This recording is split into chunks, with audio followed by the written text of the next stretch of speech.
সীমান্ত সুরক্ষিত করার জন্য জমি ট্রান্সফার প্রক্রিয়া আমরা আজকে অনুমোদন দিলাম এবং আজ থেকেই ল্যান্ড ট্রান্সফার প্রক্রিয়া শুরু হবে।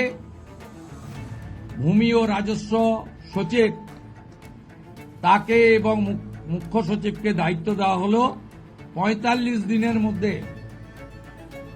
বিএসএফ এর প্রয়োজনীয় জমি হস্তান্তর সম্পূর্ণ করতে হবে। অতীত ভুলে যান। অতীতে তৃণমূলের গভর্নমেন্ট ছিল এখানে, এখন এখানে বিজেপির গভর্নমেন্ট, এটা রাষ্ট্রপতি গভর্নমেন্ট। ভুলে যান অতীত, কোনো কম্প্রোমাইজ নেই, কোনো কম্প্রোমাইজ নেই দেশের সুরক্ষার সাথে। কে হাতে কত দিচ্ছে, কতটা জমি নিচ্ছে আমরা সেটা জানিও না, এবার কত করে দিচ্ছে আমরা সেটাও জানি না। বসত বাড়ির উপর দিয়ে আমরা যেতে দেব না।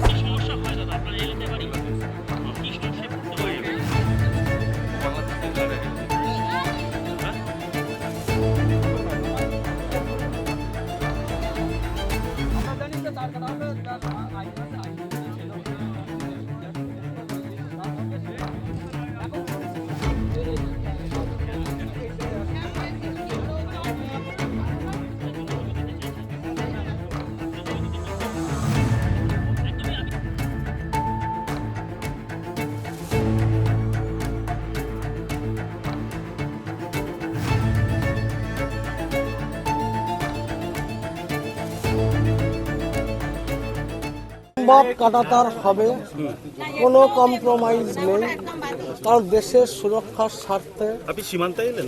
আমি সীমান্তে, দেশের সুরক্ষার স্বার্থে কোনো কম্প্রোমাইজ নেই। এই যে কাটাতারবিহীন এলাকায় এরা অনেক সময় আশঙ্কা করেন যে বাংলাদেশ থেকে বিভিন্ন রকম যারা দুষ্কৃতী আছে তারা এসে এই দেশে আক্রমণ করতে পারেন, গরু ছাগল এখান থেকে চুরি করে নিয়ে চলে যায়। এটা বিগত দিনে হয়েছে। আমি আমজনতা, যারা বর্ডার এরিয়া আমজনতা আছেন, আমার এরিয়া বিশেষ করে উত্তর ২৪ পরগনা, প্রত্যেককে আশ্বস্ত করছি যত দ্রুত সম্ভব কাটাতার দেয়া হবে এবং দেশের সুরক্ষার স্বার্থে কোনো কম্প্রোমাইজ নেই। জমি জট কিছু দেখলে ভূখণ্ড মাঝখানে পড়ে যাচ্ছে, সেখানে কি যে সমস্যাটা যেভাবে এখানে ডেমোগ্রাফিটা আছে, আগে তো দেশের স্বার্থ দেখা হবে। হ্যাঁ, আমাদের যারা ভারতবাসী ওখানে আছেন তাদের ব্যাপারটাও ভাবা হবে। হয়তো একটা গেট হবে, তারা দিনে একবার দুবার আসবেন, তাদের সুবিধার্থে, ছেলেমেয়ে স্কুলে যাতায়াতের সুবিধার্থে তারা আসবে, তাদের ব্যবস্থা সেভাবে করা হবে, সমাধান সূত্র। এর আগে যেভাবে তারা আসতেন, নৌকার মাধ্যমে আসতেন, যেতে সেইভাবে ব্যবস্থা করা হবে। আগে এরা দাম পাচ্ছে না বলে একটা অভিযোগ করলো আগে, এবার সেগুলো দেখা জমির দামের নিয়ে কোনো ডিস্টার্বেন্স নেই। আমার কাছে ডিএম এর সঙ্গে আমার গতকালকে কথা হয়েছে, ডিএম ম্যাডামের সঙ্গে। উত্তর ২৪ সমস্যা আছে বসিরহাটে ৩টে মৌজা, তাদেরকে বারবার বোঝানো হচ্ছে, সেখানকার জনসাধারণকে বোঝানো হবে।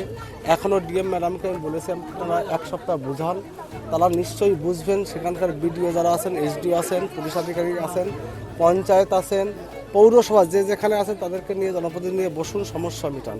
যদি সমস্যা মিটে যায় ওয়েল অ্যান্ড গুড, নতুন যদি সমস্যা না মেটায় আইন অনুযায়ী দেশের সুরক্ষার সাথে যেটা করা দরকার সেটা করা হবে। জমিতে এখনো সমস্যা বলে মনে করছেন? আছে ৩টে মৌজার জমিতে সমস্যা বলে প্রবলেম হচ্ছে। এটা বসিরহাট মহকুমা, বনগাঁর মধ্যে কোথাও, বনগাঁয় কোথাও কোনো, উত্তর ২৪ পরগনায় অন্য কোনো জায়গায় জমি জট নেই আপাতত। এই এলাকাতেই জলাজয়ী যে জায়গাটা আছে, নদী বা বিল যেটা আছে, সেই জায়গায় মৎস্যজীবীদের একটা সমস্যা। তাদের অভিযোগ বাংলাদেশ থেকে এসে তারা মাছ ধরছে, কিন্তু এরা মাছ ধরতে পারছে না। আমার কথা শুনুন, আমি এর আগে এমএলএ হওয়ার পরে ২১ আমি চালু করেছিলাম, কিন্তু এখানে যেটা হয় সেটা এইভাবে অন ক্যামেরায় বলা ঠিক না। দেশের সুরক্ষার স্বার্থে কোনো কম্প্রোমাইজ কারোর সাথে নেই। অনেক সময় দেখা গেছে বিডিআর তার কাটা বসানোর কাজ শুরু করতে, আমাদের বিএসএফ ওদিকে বিডিআর এসে বাধা দিচ্ছে, কি বলবেন? যেমন বয়রা এলাকায় দিয়েছে আগে। সেটা অতীত ভুলে যান আপনারা, অতীত ভুলে যান। অতীতে তৃণমূলের গভর্নমেন্ট ছিল এখানে, এখন এখানে বিজেপির গভর্নমেন্ট, এটা রাষ্ট্রপতি গভর্নমেন্ট। ভুলে যান অতীত, কোনো কম্প্রোমাইজ নেই, কোনো কম্প্রোমাইজ নেই দেশের সুরক্ষার সাথে। জমির যে ন্যায্য মূল্যটা পাচ্ছিলাম না, সেই ন্যায্য মূল্য যাতে পাই আমরা সেটাই জানিয়েছি। না, টাকা পাইনি। হ্যাঁ, টাকা আবার নতুন করে তো মূল্য দিচ্ছে, কত জানেন? না, আমরা সেটাও জানি না। আমরা সেটা জানতে চাইছি যে কে হাতে কত দিচ্ছে, কতটা জমি নিচ্ছে আমরা সেটা জানিও না, এবার কত করে দিচ্ছে আমরা সেটাও জানি না। জানি না। দিতে আগ্রহী? আগ্রহী কিন্তু ন্যায্য মূল্য আর জমিটা আমাদের সঠিক মাপ এবং তার কাটা যেখান থেকে হবে সঠিক জায়গা দিয়ে যেন হয়। এবার মাপটা কোথা দিয়ে, এবার গ্রাম আমরা যে বসত বাড়ির উপর দিয়ে আমরা যেতে দেব না। না, আমরা এখনো জানতে পারি না ন্যায্য মূল্যটা কত, আমরা এখনো জানি না। ফলো করুন সংবাদ প্রতিদিন ডিজিটাল।